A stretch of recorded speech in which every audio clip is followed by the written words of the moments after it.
কাদের উস্কানিতে এদেশের খুনিদেরকে শনাক্ত করতে পারেন না, আপনাদেরকে এটা স্পষ্ট করতে হবে।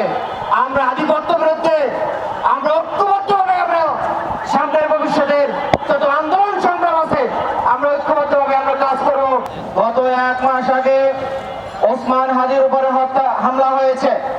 হামলার কিছুদিন পরে ওসমান হাদি আমাদের থেকে শহীদ হয়েছে, কিন্তু এখন পর্যন্ত বাংলাদেশের ব্যর্থ ইন্টারিমের আইন উপদেষ্টা তাদেরকে এখন পর্যন্ত শনাক্ত করতে পারে নাই। আমরা বলতে চাই, আপনারা কাদের উস্কানিতে এদেশের খুনিদেরকে আপনারা শনাক্ত করতে পারতেছেন না, আপনাদেরকে স্পষ্ট করতে হবে। অন্যথায় অবিলম্বে আপনাদেরকে পদত্যাগ করে এই দেশ ত্যাগ করতে হবে। আপনারা দেশের মানুষের ম্যান্ডেট দিয়ে ক্ষমতায় বসেছেন, কিন্তু ক্ষমতায় বসে দেশে খুনিরা পার পেয়ে যায়।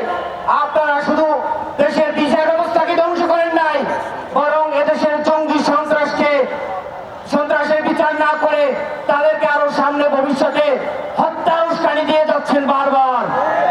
আমরা বলতে চাই, আপনারা যদি অবিলম্বে তাদেরকে শনাক্ত করে বিচারের আওতায় না নিয়ে আসতে পারেন, আপনাদের ক্ষমতায় থাকার কোনো অধিকার নাই।